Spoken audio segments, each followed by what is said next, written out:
National Heritage Month ngayong taon, ating pag-uusapan kasama si Dr. Jose Eleazar Bersales, Committee on Museums Head ng National Commission for Culture and the Arts. Dr. Bersales, magandang tanghali po.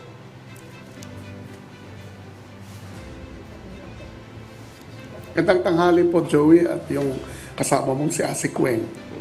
Sir, sa pagdiriwang ng National Heritage Month, ano po ang tema sa pagdiriwang ng buwan ngayong taon at ano po yung inihandang activities at flagship programs ng NCCA para ngayong buwan? Ang tema natin ngayon sa taong ito ng National Heritage Month is Preserving Legacies, Building Futures, Empowering Communities through Heritage. Ang National Heritage Month ay it's one of the national celebrations. 6 kami na national committees na nagdadala nito. National Committee on Art Galleries, National Committee on Archives, National Committee on Libraries and Information Sciences, National Committee on Historical Research, National Committee on Monuments and Sites, at ang aking National Committee on Museums. So kami lahat may mga flagship projects.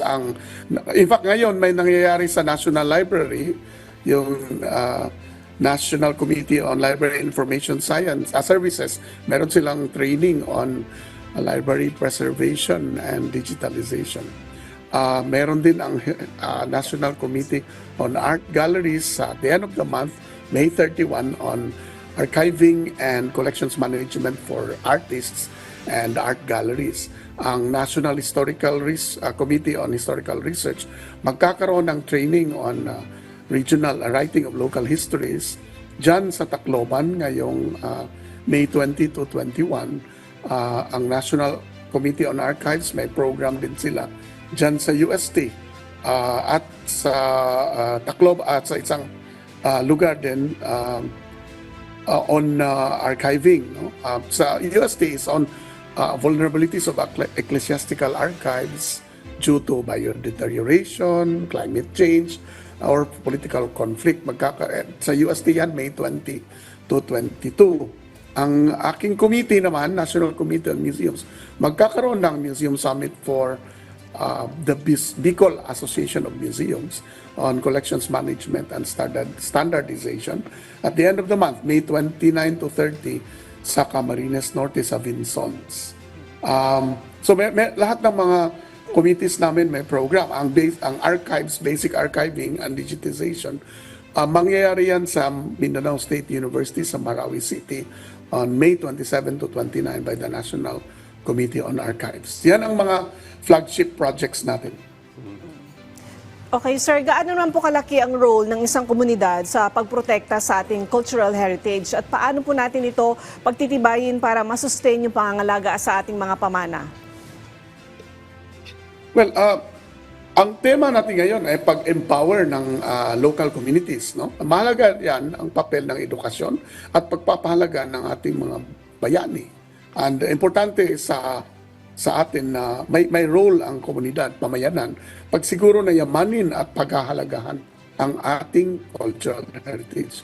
Kung hindi pagpapahalagahan yan at uunawaan ng komunidad, ng mga pamayanan, kung hindi niya gawin yan sa kanyang pamana at kasaysayan, wala itong kaluluwa, wala itong inspirasyon at ipagmamalaki sa kanilang lugar para isulong ang kanilang kinabukasan. Kailangan tayong lumingon, kailangan tayong tingnan yung mga pangyayari sa atin at pagyamanin yung mga naiwan na ating mga ninuno tungo sa ating kinabukasan.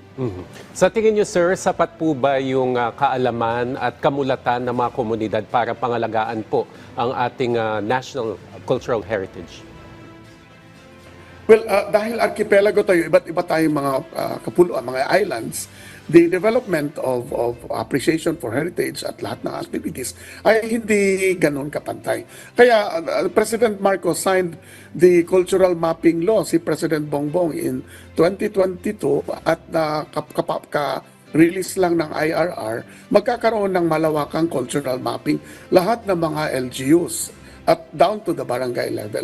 Yan ang magpapa-level ng playing field sa pag-inventory, pag-identify at protect ng ating mga heritage resources right there at the barangay, village level, and at the local community levels.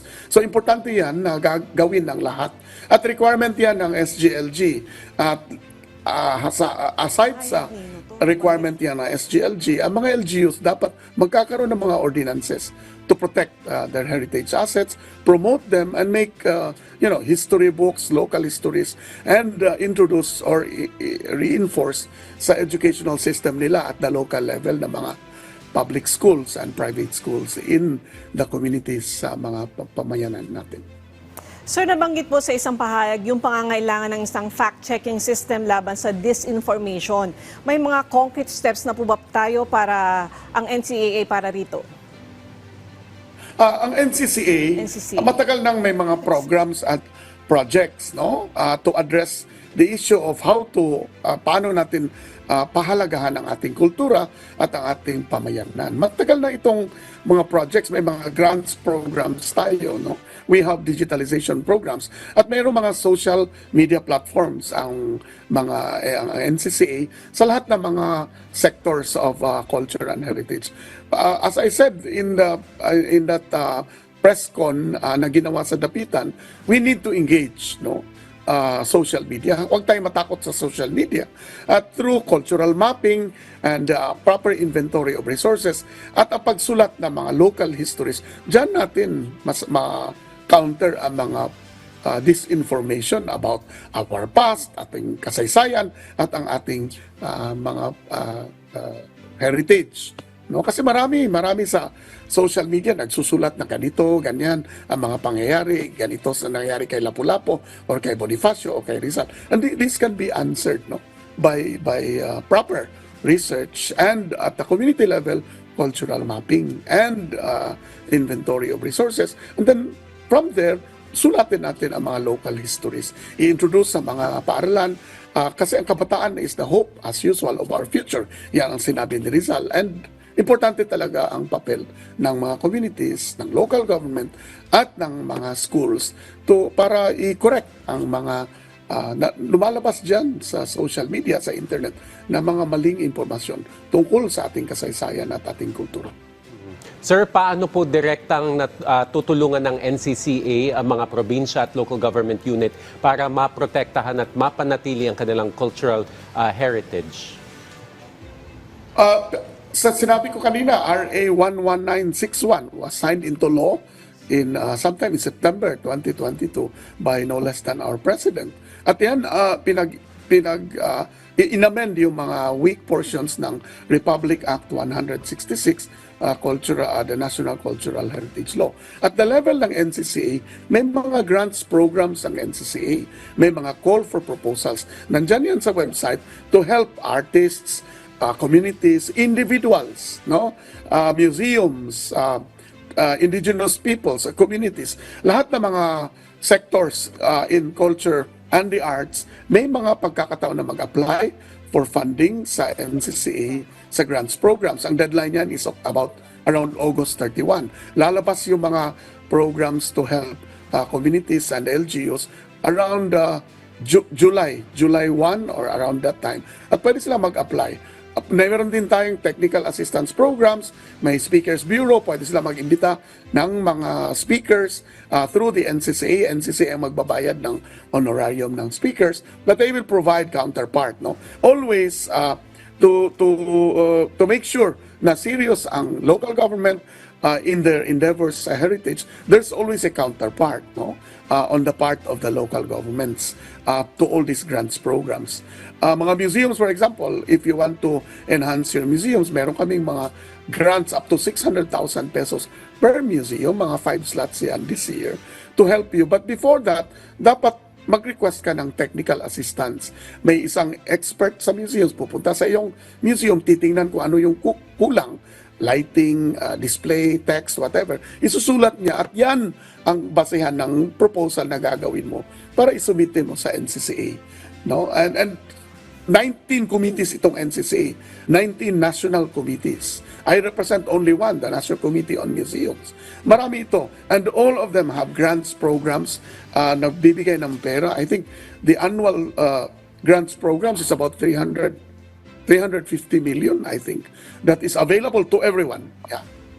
Okay sir, mensahe nyo na lang po sa ating mga kababayan na nakatutok sa atin ngayon, lalo na tayo ay mayaman sa kultura, at paano po kaya tayo makakaiwas na maniwala sa disinformation? Well, salamat sa pagkakataong ito, makasama kayo at ang mga audience natin na sa PTV at dapat ipagdiriwang natin ang National Heritage Month at ang heritage hindi lang sa buwan ng Mayo. Sa sinabi mo na marami tayong yaman na ipagmamalaki sa buong mundo, no? We're always known for our songs, for our dances, for everything, no? At we are very proud of all of this. But at the level ng communities, we can always celebrate what we have there and instill a sense of pride of place. Dapat tayo ipagmamayabang natin ang ating mga lugar para ating protektahan, no? And National Heritage Month may be in the month of May, pero dapat ang lahat mag-celebrate ng heritage buong taon, hindi lang ngayon. Pinaka-highlight lang namin ang May as Heritage Month, but it should be celebrated the whole year round because tayo mga Pilipino, we have a long history, we have a culture, and we have arts, we have creativity that has been proven all over the world. And we should be proud of that. Thank you very much. Maraming salamat din po sa inyong oras, Dr. Jose Eleazar Bersales, Committee on Museums Head Thank you. ng National Commission for Culture and the Arts.